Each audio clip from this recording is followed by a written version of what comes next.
Hi అండి, అందరికీ నమస్తే. Welcome back to my channel. ఈరోజు వీడియోలో మీకు సూర్యభగవానుని ఆలయం చూపించబోతున్నానండి. ఇది ఒరిస్సా రాష్ట్రంలో కొలువు తీరిన కోనార్క్ సూర్య దేవాలయం. ఈ ఆలయంలో ఎటువంటి పూజలు జరగవు కాబట్టి దీన్ని ఒక చారిత్రక కట్టడంగా మాత్రమే పరిగణిస్తారు. అందుకే ఈ ఆలయం లోపలికి చెప్పులు, మొబైల్స్ అన్నీ అలౌ చేస్తారు. దీని ఎంట్రీ టికెట్ వచ్చేసి 40 రూపాయలు ఉంటుంది. ఈ ఆలయం 1984లో ప్రపంచ వారసత్వ సంపదగా గుర్తించారు. కోనార్క్ అంటే అర్థం ఏమిటంటే కోనా ప్లస్ ఆర్క్ రెండిటిని కలిపితే కోనార్క్ అవుతుంది. కోనా అంటే కోణము మరియు దిక్కు అని అర్థం వస్తుంది. ఆర్క్ అంటే సంస్కృతంలో సూర్యుడు అని అర్థం వస్తుంది. ఈ ఆలయం పూరికి ఈశాన్య దిక్కున ఉంది. అందుకే ఈ ప్రదేశాన్ని కోనార్క్ అని వచ్చింది. పూరికి ఈశాన్య దిక్కున సూర్య దేవాలయం. ఆలయం లోపలికి ప్రవేశించే ముందు ఈ ఆలయాన్ని ఎవరు నిర్మించారు, దాని వెనుక ఉన్న చరిత్ర ఏమిటనేది తెలుసుకుందాం. కనువిందు చేసే కోనార్క్ సూర్య దేవాలయం అద్భుతాలకు నిలయం, భారతీయ నిర్మాణాలకు నిదర్శనం. 13వ శతాబ్దంలోకి చెందిన ఈ దేవాలయం నాటి రాజుల కళా కౌశల్యాలకి అర్థం పడుతుంది.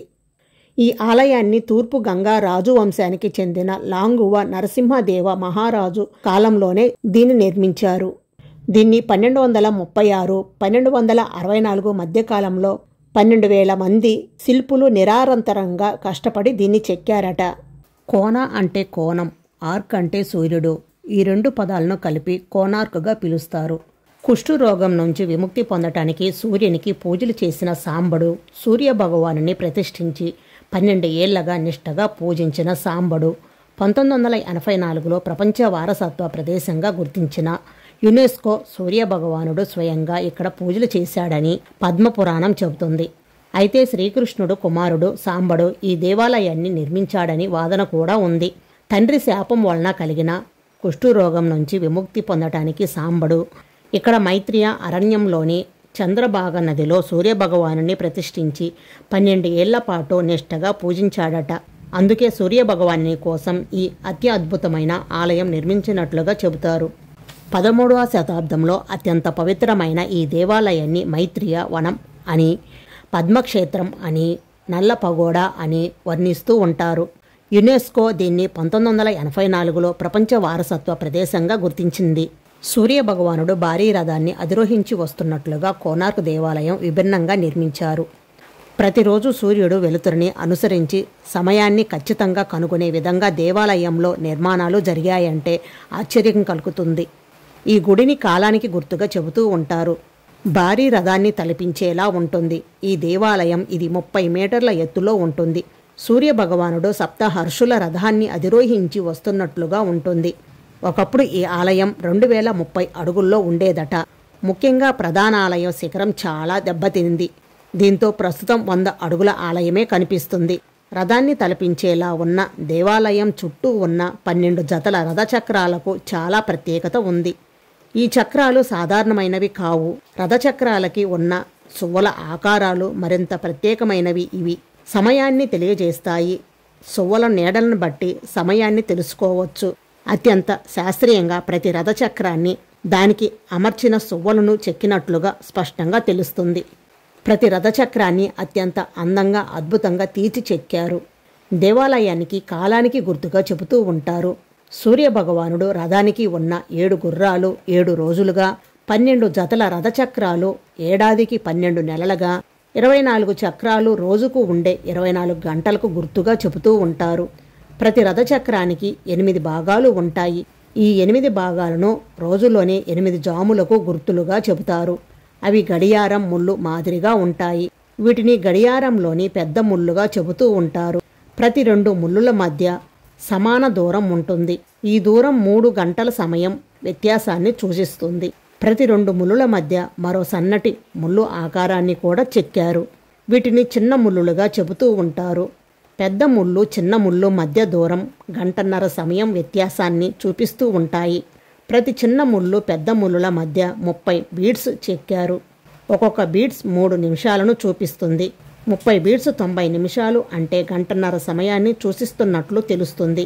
చక్రం మధ్యలో చెయ్యి పెడితే దాని నీడ పెద్ద ముళ్ళు, చిన్న ముళ్ళు మధ్యలో ఏ బీడ్స్ మీద పడుతుందో దాన్ని బట్టి అతి ఖచ్చితంగా సమయాన్ని తెలుసుకునేవారు. దేవాలయం చుట్టూ ఉన్న ఈ 24 రథచక్రాలు గడియారంలోని ముళ్ళులాగా ఖచ్చితమైన దూరంలో ఉంటాయి. వీటి మధ్య పడే నీడను బట్టి రాత్రిపూట సమయాన్ని కూడా ఖచ్చితంగా చెప్పవచ్చట. విలువైన లోహంతో పిల్లర్లు, ద్వారాలు నిర్మించారు. ఆలయ నిర్మాణంలో అత్యద్భుతమైన వాస్తుకళ ప్రతిమ కనిపిస్తుంది. భారతీయ మధ్య కాలాల నాటి కళలకు ఇది ప్రతిరూపంగా నిలుస్తుంది. దేవాలయం అంతా రాతి శిల్పాలు కనిపిస్తాయి. గుడితో పాటు ప్రత్యేక ద్వారం, భాగశాల కూడా ఎత్తైన పీఠం మీద నిర్మించడం ఇక్కడ ప్రత్యేకత. లోపలికి ప్రవేశించటానికి 4 ద్వారాలు కనిపిస్తాయి. ప్రతి ప్రదేశ ద్వారాన్ని ప్రత్యేకంగా చెక్కారు. సూర్య దేవాలయం మరో ప్రత్యేకత. ప్రతి ఉదయం బాణుడి లేలేత కిరణాలు మొదటిగా ప్రధాన ఆలయం ప్రవేశ మార్గం మీద పడేటట్లుగా ఎంతో శాస్త్రీయంగా దీన్ని నిర్మించడం జరిగింది. దేవాలయం ముందు వైపున భారీ నాట్య మండపం ఉంది. ప్రవేశ ద్వారం వద్ద 2 భారీ సింహాల రాతి శిల్పాలు ప్రత్యేకంగా ఆకర్షణీయంగా కనిపిస్తాయి. ఇవి మదపట ఏనుగులను క్రింద పడేసి తొక్కుతున్నట్లుగా కనిపిస్తాయి. పై అంతస్తుల నిర్మాణానికి భారీ ఇనుప స్తంభాలను కూడా ఉపయోగించారు. అంతేకాదు, ప్రధాన ఆలయం శిఖరం కోసం 52 టన్నుల అతి భారీ అయస్కాంతాన్ని వాడారట. పక్కనే ఉన్న అరేబియా సముద్రం నుంచి వచ్చే విపరీతమైన గాలుల ప్రభావం దేవాలయం మీద పడకుండా అయస్కాంతాన్ని ఏర్పాటు చేసినట్లుగా చెబుతారు. అంతేకాదు, ప్రతి చక్రంలో అద్భుతంగా శిల్పాలు చెక్కారు. స్త్రీలు ప్రతిరోజు చేసే పనులను విభజించి ఇలా శిల్పాలు రూపంలో చెక్కారు. ప్రతి చక్రం నిండా రకరకాల శిల్పాలు, దేవి దేవతల ఆకృతులు కూడా ఉన్నాయి. గజలక్ష్మి, శ్రీకృష్ణుడు, నరసింహస్వామి, సింహాలను, ఏనుగులు, గోవుల బొమ్మలు కూడా ఉన్నాయి.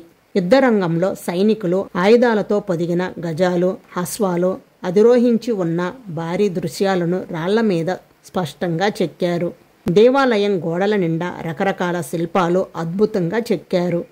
పాములు, ఏనుగులు, సింహాలు, పులులు, జిరాఫీలతో పాటు రకరకాల జంతువుల బొమ్మలు కనిపిస్తాయి. సుందరమైన నటశీలు చెక్కిన శిల్పాలతో ఆనంద ఆశ్చర్యాలను కలిగిస్తుంది. దేవాలయం ప్రతి అణువణువు అత్యంత రమణీయంగా చెక్కారు. వ్యవసాయంతో పాటు వివిధ వృత్తులు, యుద్ధరంగం, స్త్రీలు, పురుషులు, పిల్లలు, రకరకాల బొమ్మలు దేవాలయం మీద చెక్కారు. ప్రతి అణువణువు చెక్కటం వలన కొన్నింటిని మామూలు కంటితో చూడటం సాధ్యం కాదు కూడా. ప్రతి ఉదయం సూర్యకిరణాలు గర్భాలయంలో పడే విధంగా ప్రధాన ద్వారాన్ని అమర్చారు. దీనిని అద్భుతంగా తీర్చిదిద్దారు. మిగతా దేవాలయం మాదిరి కాకుండా దీనికి ప్రత్యేకంగా అతి విలువైన క్లోరైడ్ స్టోన్స్ వాడారు. నిండా శిల్పాల ప్రతిభ కనపడుతుంది. అంగుళం అంగుళం అత్యంత రమణీయంగా చెక్కారు. దీనిని 8 భాగాలుగా విభజించారు. సూర్య భగవానుడు 2 చేతులతో తామర పువ్వుతో సప్తహర్షుల రథం మీద స్వారీ చేస్తున్నట్లుగా ఇక్కడ కొలువై ఉంటాడని వర్ణిస్తూ ఉంటారు. ఆ అశ్వాలను గాయత్రి, ప్రహతి, ఉష్మి, జగతి, త్రిష్టుభ, అనుష్టుభ, పంక్తి అనే పేర్లతో పిలుస్తుంటారు. సూర్య భగవానికి 2 వైపులా ఉష, ప్రత్యూష అనే నిషి దేవతలు ఉంటారు. చీకటిని పారద్రోలుతున్నట్లుగా, బాణాలు వేస్తున్నట్లుగా వారు కనిపిస్తూ ఉంటారు. ప్రస్తుతం గర్భాలయంలో సూర్య భగవానుడు దర్శనానికి అనుమతి లేదు. కాలక్రమేణా సముద్రం నుంచి వచ్చే గాలుల వల్ల దేవాలయం దెబ్బతింటూ వచ్చింది. ఇదేనండి ఈ దేవాలయం చరిత్ర. ఇదేనండి కోనార్క్ సూర్య దేవాలయం. చాలా అద్భుతంగా నిర్మించారు. మీరు ఒరిస్సాకు వచ్చినప్పుడు తప్పకుండా ఈ సూర్య భగవాని దేవాలయం సందర్శించండి.